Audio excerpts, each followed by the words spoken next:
Shalom, selamat pagi Sobat Maestro yang dikasih Tuhan. Segera kita akan mendengar program rohani Immanuel Sumber Shalom dari GGP Shalom Bandung. Inilah seri yang selanjutnya. Immanuel datang memberikan dan meneruskan Shalom. Dengarkan dan terima firman Tuhan sebagai pegangan hidup hari ini. Selamat menikmati. Shalom, selamat pagi Sobat Maestro. Kita bersyukur kita boleh bertemu kembali dan kita boleh mendengar firman Tuhan sebelum kita melangkah masuk pada hari yang baru ini. Mari kita berdoa. Terima kasih Maha Besar Bapa yang di surga, penyertaan Tuhan semalam sehingga pagi ini kami boleh bangun lagi dan boleh bersiap untuk berkarya. Dan terima kasih ada kesempatan buat mendengar firman Tuhan. Mari Tuhan rendahkan hati kami, sederhanakan iman kami, arahkan kami dengan firman Tuhan. Dalam nama Tuhan Yesus Kristus. Haleluya. Amin. Firman Tuhan pada pagi hari ini akan disampaikan oleh Bapak Pendeta Thomas Suherlan. Saudara sekalian, saya akan baca Lukas 17 ayat 26 yang bunyinya demikian. Dan sama seperti terjadi pada zaman Nuh, demikian pula lah halnya kelak pada hari-hari anak manusia. Atau di dalam terjemahan sehari-hari dikatakan sebagai berikut. Pada waktu aku kembali, orang tidak akan peduli perkara-perkara Allah. Sama halnya seperti pada zaman Nuh. Saya ulangi ya. Pada waktu aku kembali, kata Tuhan Yesus, orang tidak akan mempedulikan perkara-perkara Allah. Saudara, ini adalah firman Tuhan yang disampaikan oleh Tuhan Yesus seperti satu nubuatan. Peringatan kepada saudara dan saya, kepada setiap manusia, bahwa pada waktu aku kembali, kata Tuhan Yesus, orang tidak akan mempedulikan perkara-perkara Allah, sama halnya seperti pada zaman Nuh. Karena ketidakpedulian manusia, saudara, kepada perkara-perkara Allah atau perkara-perkara rohani, maka manusia-manusia pada zaman Nuh dan zaman Lot itu mengalami hukuman dari Tuhan. Mereka mengalami kebinasaan. Kenapa? Karena mereka tidak peduli kepada perkara-perkara rohani. Saudara, Tuhan mengingatkan kepada saudara dan saya, Tuhan mengingatkan kepada setiap manusia bahwa pada waktu kedatangan Tuhan, kata Tuhan Yesus, manusia akan seperti itu. Seperti zaman Nuh, tidak peduli kepada perkara-perkara rohani. Oleh karena itu, saudara, kita sebagai orang-orang Kristen yang sudah dipilih oleh Tuhan harus lebih serius di dalam perkara-perkara rohani. Kenapa? Karena justru ketidakpedulian kepada perkara-perkara rohani, orang-orang pada zaman Nuh menjadi binasa. Ketidakpedulian membuat orang menjadi mudah terpengaruh, mudah tergoyahkan, sehingga mengikuti dunia ini, saudara.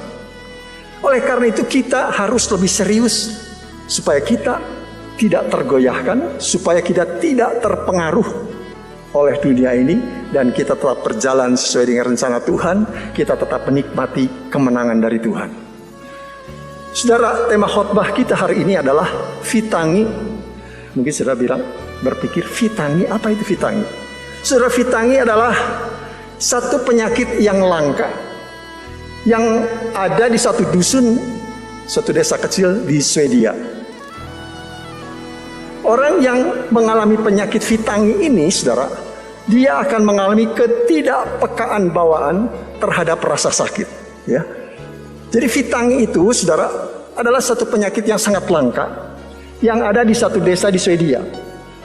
Kalau seorang terkena mengalami penyakit vitangi ini, maka dia akan mengalami ketidakpekaan bawaan terhadap rasa sakit. Jadi orang ini tidak merasa sakit, saudara. Vitangi sendiri adalah sebenarnya nama desa itu sendiri, di mana penyakit itu ditemukan. Saudara-saudara sekalian, rasa sakit adalah suatu tanda yang baik agar tubuh kita bisa memberikan reaksi yang perlu untuk menghindari suatu bahaya. Nah, saudara sekalian, dengan pertolongan Tuhan, saudara dan saya, manusia yang alamiah ini bisa mengalami vitangi. Bisa mengalami ketidakpekaan yang positif. Sehingga kita tidak terganggu, kita tidak mudah terpengaruh, kita tidak tergoda, kita tidak tergoncangkan Kita tidak takut walaupun ada masalah, ada pergumulan. Kita bisa tetap merasa damai, selalu bersyukur, selalu bisa bersuka cita. Walaupun sebenarnya ada masalah, ada pergumulan, ada tantangan di dalam kehidupan kita. Kenapa? Karena Tuhan memberikan kepada kita ketidakpekaan yang membuat kita memiliki kekuatan dari Tuhan, yang membuat kita tidak tergoyahkan. Tetapi saudara, di dalam bacaan firman Tuhan yang kita baca tadi, itu bukan vitangi yang positif. Itu adalah vitangi negatif. Kita jangan sampai mengalami vitangi negatif, ketidakpekaan, tetapi kemudian kita menghasilkan sesuatu yang negatif. Sudah tahu, tetapi kita tidak peduli. Itu ketidakpekaan yang membuat kita mengalami sesuatu yang negatif. Ketidakpekaan yang membuat kita menjadi acuh tak acuh. Negatif indifferent, ya. Kita begitu seperti pada zaman Nuh itu, saudara. Orang-orang pada zaman Nuh itu tahu bahwa Allah akan menghukum dunia ini dengan air bah. Dan Nuh menyatakan keyakinannya dengan membuat bahtera di tengah mereka. Ya, membuat bahtera. Untuk apa? Untuk menunjukkan bahwa hukuman dari Allah itu pasti terjadi. Air bah itu pasti terjadi. Dan saya percaya ketika Nuh membuat bahtera tidak sendirian, saudara. Ada orang-orang yang membantu. Mungkin ada orang lewat bertanya, ya. Ada yang ingin tahu kenapa Nuh membuat bahtera seperti ini, bukan di pinggir pantai membuatnya. Tanpa disadari Nuh berkhotbah, saudara, memberitakan tentang hukuman Tuhan yang akan datang.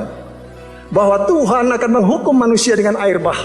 Karena kejahatan manusia sudah begitu, di hadapan Tuhan sudah begitu besar. Tuhan akan menghilangkan manusia-manusia ini dengan air bah. Tetapi saudara, firman Tuhan mengatakan sampai Nuh dan keluarganya masuk ke dalam bahtera, sampai air bah datang, tidak ada seorang pun yang bertobat. Saudara sekalian, firman Tuhan menyatakan kenapa mereka tidak bertobat? Karena mereka sibuk. Sibuk makan, minum, katanya, kawin, dikawinkan. Seperti juga pada zaman Lot. Bukan saja makan, minum, kawin, dikawinkan, tetapi menjual, membeli, menanam, membangun, kata firman Tuhan. Sibuk dengan bisnis, saudara. Lalu apakah manusia tidak boleh sibuk dengan bisnis? Jelas boleh. Malah manusia malas jangan makan, kata Tuhan. Ya, kita harus mempunyai kesibukan, kita harus berusaha, kita tidak boleh malas. Kita boleh berusaha, bekerja, bisnis. Kita boleh maju di dalam karir, bahkan Tuhan memberkati usaha pekerjaan kita. Supaya apa? Supaya Tuhan dibesarkan dan dipermuliakan. Tuhan bahkan memberikan hikmat kepada kita untuk bisa menikmati, saudara, semua berkat, semua keberhasilan yang Tuhan sediakan buat kita. Tuhan ingin saudara dan saya menikmati berkat Tuhan dalam kehidupan ini. Tuhan ingin saudara menikmati keberhasilan di dalam dunia ini. Karena apa? Supaya Tuhan boleh dibesarkan dan dipermuliakan. Kita punya Allah yang hidup dan benar. Tetapi Tuhan memang ingatkan kepada kita, hidup saudara dan saya hanya sementara. Jangan sampai kita terlalu fokus, terlena hanya mengejar keberhasilan, kesenangan di dalam dunia ini. Apalagi sampai menjual iman kita, menukarkan iman kita demi supaya kita mendapat jabatan, demi kita supaya sukses di dalam karir. Karena sumber berkat adalah Tuhan. Kalau Tuhan akan memberkati saudara, tidak ada yang bisa menghalangi apapun itu.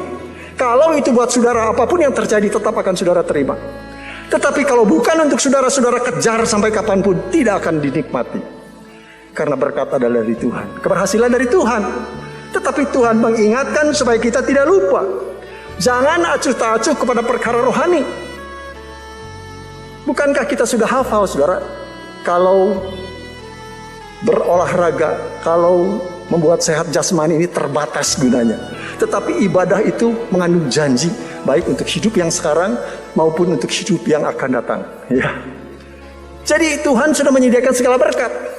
Cari dulu kerajaan Allah, maka semua akan ditambahkan kepadamu, kata Tuhan. Tuhan tidak mau saudara binasa karena dunia ini. Apa gunanya, kata firman Tuhan, seorang memperoleh seluruh dunia ini, tetapi ia kehilangan nyawanya. Tuhan membandingkan, menilai, menghargai nyawa saudara dan saya jauh lebih berharga dari seluruh dunia ini sekalipun. Bukan saja hartanya, kenikmatannya, semuanya dibandingkan dengan nyawa saudara. Bagi Tuhan nyawa kita lebih berharga. Itu sebabnya Tuhan Yesus mau menanggung dosa kita di atas kayu salib. Menanggung dosa kita di dalam tubuhnya di atas kayu salib, kata firman Tuhan, supaya kita boleh diselamatkan. Walaupun banyak manusia yang tidak peduli tentang keselamatan. Kalau mati mah gimana nanti? Kalau sudah mati, saudara nggak bisa menyesal. Kalau tahu-tahu seperti orang kaya dan Lazarus di dalam Alkitab, ketika dia buka matanya ada di dalam api neraka, mau bagaimana? Apakah bisa? Aduh Tuhan, tolong balik lagi, ya, direview, balik lagi kepada kehidupan yang lalu? Tidak bisa, saudara. Selagi masih bernafas, berarti Tuhan masih memberikan kesempatan kepada kita untuk bertobat. Tuhan memberkati saudara. Tuhan memberkati keberhasilan buat saudara. Tetapi ingat, itu semua karena rencana Tuhan. Berjalan di dalam jalan Tuhan. Bertobat dari hal-hal yang tidak benar di hadapan Tuhan. Kembali kepada Tuhan, maka saudara akan menikmati kembali berkat Tuhan yang luar biasa. Jangan acuh tak acuh terhadap kesabaran Tuhan. Jangan acuh tak acuh terhadap kemurahan Tuhan. Jangan tidak peduli kepada kasih Tuhan. Jangan sampai menunggu Tuhan akan menegur saudara. Dan tidak segan-segan Tuhan akan menghajar saudara. Karena apa? Karena Tuhan mengasihi kita, kata firman Tuhan. Tuhan mengasihi saudara dan saya. Jangan tunggu harus Tuhan memakai kekerasan dulu. Marilah kepada aku, kata Tuhan, hai kamu yang letih lesu berbeban berat. Ya, Tuhan penuh kasih saudara. Tuhan begitu panjang sabar. Tetapi jangan sampai kita tidak acuh tak acuh terhadap kesabaran Tuhan. Bagi saudara yang belum menerima Tuhan Yesus sebagai Tuhan dan Juru Selamat, hari ini Tuhan berkata, lihat, aku berdiri di muka pintu dan mengetuk, kata Tuhan Yesus. Ya, berdiri di muka pintu hati saudara. Jikalau ada seorang mendengar suaraku, kata Tuhan Yesus, dan membuka pintu hatinya, aku akan masuk mendapatkannya, dan aku makan bersama-sama dengan dia, dan dia bersama-sama dengan aku. Tuhan Yesus berdiri di depan pintu hati saudara dan saya. Dimanapun saudara berada mendengar firman Tuhan pagi ini, Tuhan Yesus mengasihi saudara. Tuhan Yesus dengan lemah lembut berkata, lihat aku berdiri di muka pintu, aku mengetuk. Tuhan bisa saja masuk dengan sendirinya, tetapi Tuhan begitu ramah saudara. Tuhan begitu penuh kasih. Walaupun manusia ini diciptakan oleh Tuhan, tetapi ketika Tuhan mau masuk ke dalam hati kita, tidak nerobos begitu saja, ya, dia ketuk. Jika seorang mendengar suaraku, kata Tuhan Yesus, dan membukakan pintu, aku akan masuk. Bukan saja masuk, makan, tinggal bersama-sama dengan dia. Buka hati saudara, biarkan Tuhan Yesus masuk di dalam hati saudara. Maka apa yang terjadi pada zaman Nuh tidak akan terjadi pada saudara. Saudara tidak akan binasa, tapi saudara akan diselamatkan karena memiliki Tuhan Yesus sebagai Tuhan dan Juru Selamat. Saudara, Tuhan ingin supaya kita mengalami fitangi yang positif, bukan ketidakpekaan yang kemudian akibatnya menjadi negatif. Yang positif, yang membuat kita tahan banting, saudara, tahan bantingan. Seperti Rasul Paulus, saudara, ya, firman Tuhan mengatakan, walau ditimpa atau ditindas oleh berbagai kesulitan, tidak hancur. Walaupun habis akal, nggak tahu harus bagaimana, menghadapi jalan buntu, tetapi tidak putus asa, kata firman Tuhan. Walaupun dia dianiaya, tetapi tidak ditinggal sendirian. Walau dihampas, namun tidak binasa. Apakah hanya Rasul Paulus yang bisa seperti itu? Setiap orang bisa kalau ada kuasa Allah di dalam dirinya. Karena firman Tuhan mengatakan, Rasul Paulus mengatakan, dia itu hanya sebagai bejana tanah liat. Tetapi kuasa Allah yang berlimpah-limpah yang ada di dalam dirinya, itu yang membuat Rasul Paulus menjadi tahan bantingan. Dan Allah yang disembah oleh Rasul Paulus adalah Allah yang sama yang disembah oleh saudara dan saya, yang disembah oleh setiap orang Kristen. Dan Allah itu yang sudah mengutus Roh Kudusnya tinggal di dalam saudara dan saya.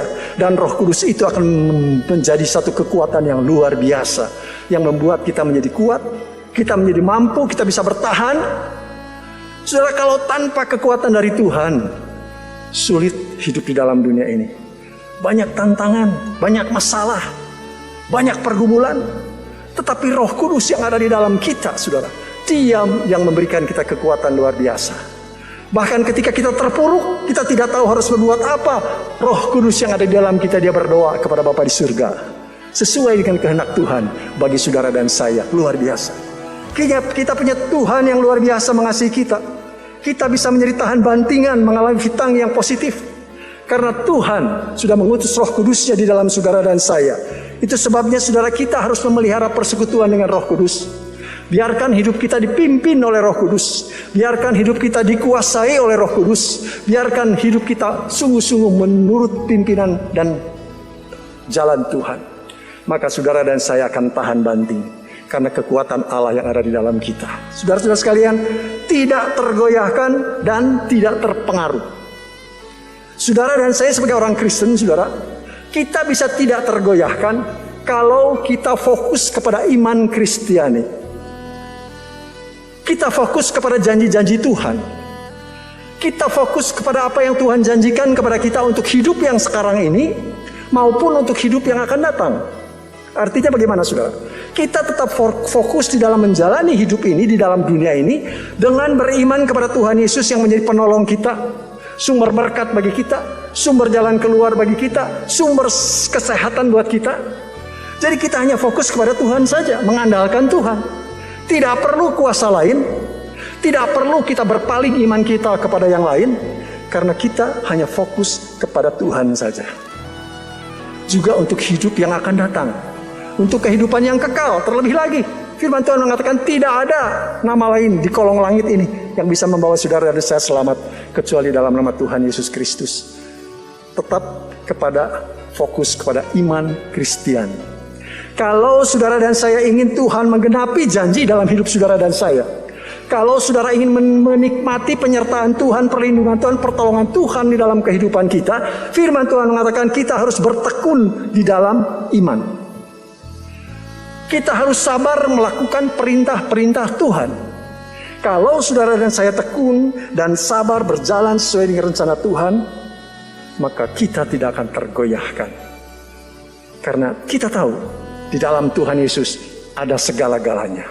Bersandar kepada Dia, berharap kepada Dia, keselamatan dari Dia, semua adalah di dalam Dia. Saudara, kita juga tidak membalas kejahatan dengan kejahatan. Kalau kita malah mengalami fitang yang positif, membuat kita tidak membalas kejahatan dengan kejahatan. Saudara-saudara sekalian, Tuhan mau supaya kita mengasihi, bahkan berdoa untuk musuh kita. Saya tidak tahu, saudara ya,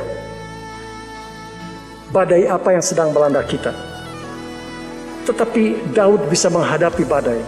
Dia bisa tenang di tengah badai. Karena apa? Karena Daud berkata, aku mempercayakan diriku kepadamu. Dia mempercayakan dirinya kepada Tuhan. Kemudian ketika dia mempercayakan kepada Tuhan, Daud percaya dia datang kepada Allah yang maha tinggi. Dan Daud juga saudara merenungkan apa yang Tuhan sudah buat di dalam hidupnya. Dia sudah menolong saya, kata Daud, dari mulut singa dan beruang. Dia sudah menolong saya untuk mengalahkan Goliat. Maka dia juga yang akan menolong saya saat ini. Saudara-saudara sekalian, Daud juga percaya bahwa kasih setia Allah pasti akan menolong dan menyelamatkan kita. Saya tidak tahu apa yang sedang saudara gumuli. Masalah apa yang sedang saudara gumuli? Kalau saudara dan saya ingin tetap tenang, ingin tetap damai di tengah badai, di tengah taufan, saudara, kita dapat menyerahkan diri kepada Tuhan. Apa yang Daud lakukan? Serahkan, percayakan diri saudara kepada Tuhan sepenuhnya. Firman Tuhan mengatakan, serahkanlah hidupmu kepada Tuhan dan percayalah kepadanya dan Ia akan bertindak. Serahkan. Kalau menyerahkan itu jangan separuh-separuh, saudara. Serahkan seluruh hidup kita. Hidup kita ini meliputi apa? Diri kita sendiri, anak istri kita, keluarga kita, pekerjaan kita, bisnis kita, semua serahkan kepada Tuhan. Percayalah kepada Dia. Tuhan seringkali tidak bisa menolong kita, karena apa? Kita tidak mau mempercayakan kepada Tuhan.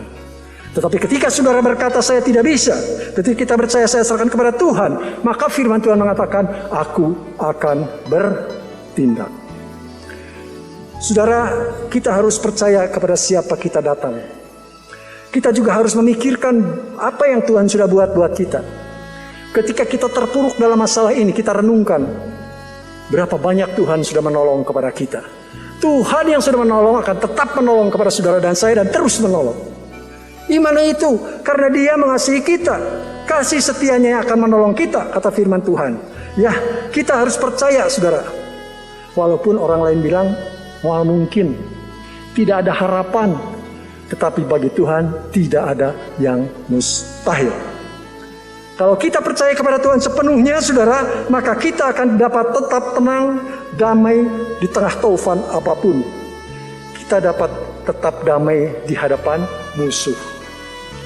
Saudara, kalau menghadapi musuh, orang biasanya tegang, ya, siap untuk berperang, atau kalau tidak takut kalau melihat kekuatan musuh lebih banyak, lebih besar.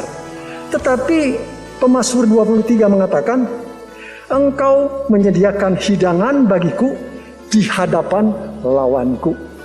Artinya apa, saudara? Pemazmur ini bisa membayangkan walaupun itu musuh begitu kuat, tetapi sepertinya kita bisa tetap tenang. Bahkan seperti orang lagi prasmanan, saudara ya. Dikasih makan-makan sama Tuhan. Kenapa? Karena pemazmur ini yakin Tuhan yang menolong dia.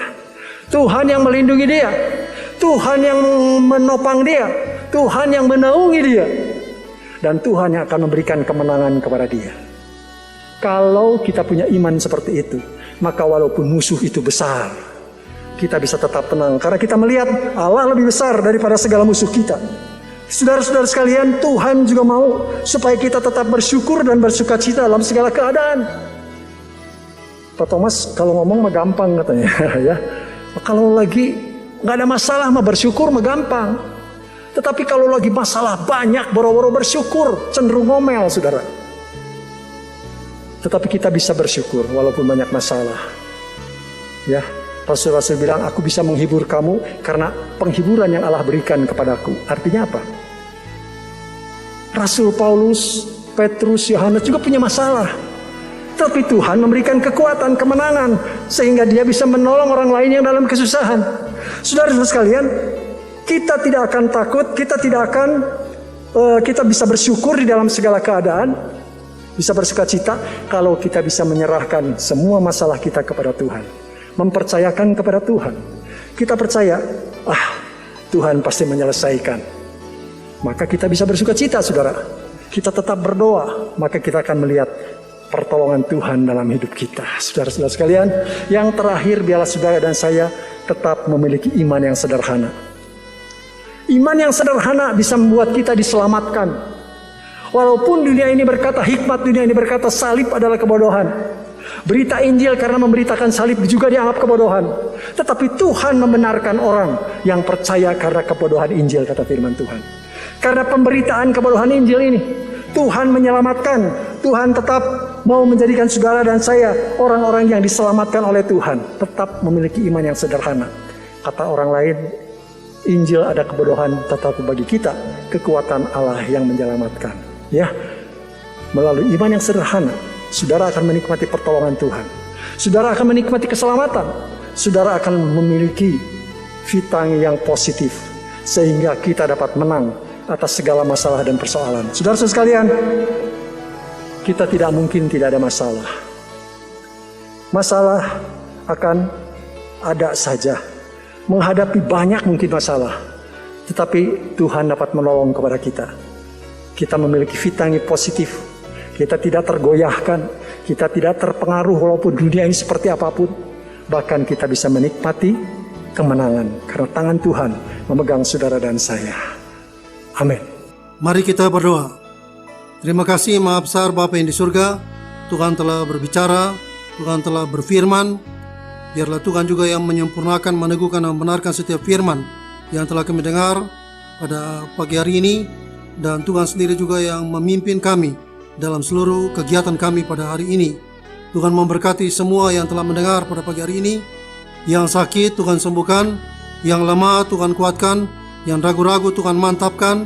Ada masalah-masalah dalam rumah tangga, dalam usaha dan pekerjaan, Tuhan pimpin keluar yang satu kemenangan. Tuhan memberkati juga Radio Maestro dengan segala pergumulannya, sehingga melalui radio ini nama Tuhan boleh dipermuliakan.